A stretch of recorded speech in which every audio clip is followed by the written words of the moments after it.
Hello Union, today we are going to look at the most common pull-ups mistakes and the ones that you must pay attention when you are performing the pull-up in order to get the best benefits of this exercise. So without further ado, let's jump into the mistakes and the most common ones. The number one is regarding the neck extension. Most of us perform the pull-up with an excessive neck extension, and with this we are decreasing the range of motion of the pull-up.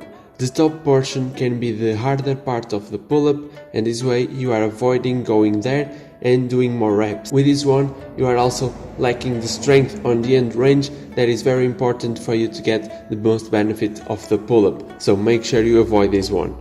The number two is not getting the full range of motion. This one follows the previous one and is related to the previous one, and here you can cheat in two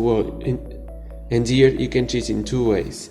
Not reaching the top position or not going the full elbow extension at the bottom. If you are not using all the available range of motion, you won't be getting the best out of your pull-ups, and you can also be missing on some gains. Sure, you can use half reps for some purpose, but if you can go full range of motion, both reach the top position, chin to the bar and the full lockdown at the bottom, don't maintain your elbows bent. This will get you the most benefits of the pull-up. Number 3. Letting your body fall down without the control. If you don't control the eccentric part of your pull-up, you'll be at risk of injury due to the high amount of impact, mainly at the shoulders.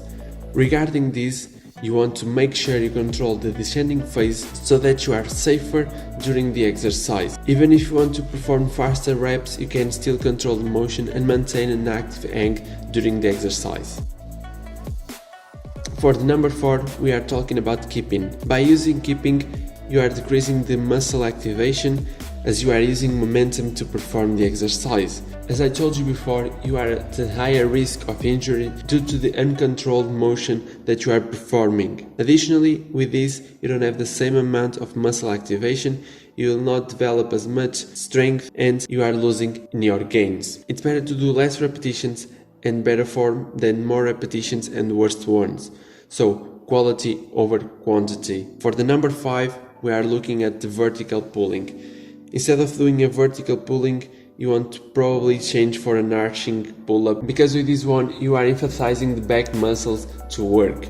Well, I put this one here, but I have a disclaimer because this one isn't really a mistake, because you can do pull-ups in a more vertical motion, you just get more benefits from doing them with a slightly arched back.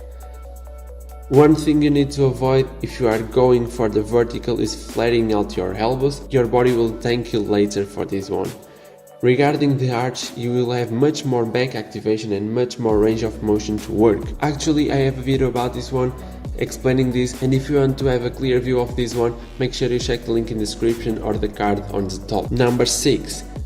For this one, we are looking at keeping your abs tight, activated or not.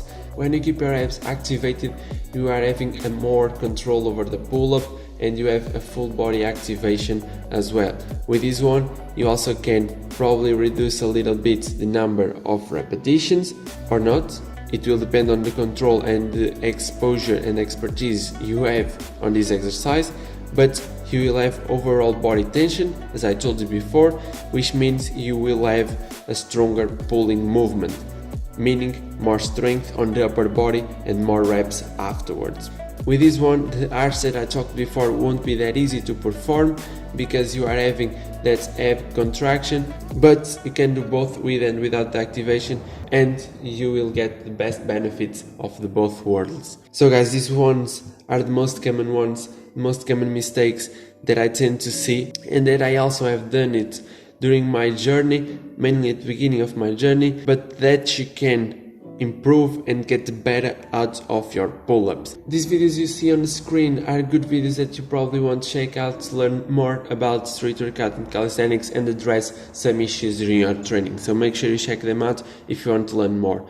With that said, I will see you soon, and I hope you stay safe, and don't forget to subscribe and share with a friend that needs to hear this one.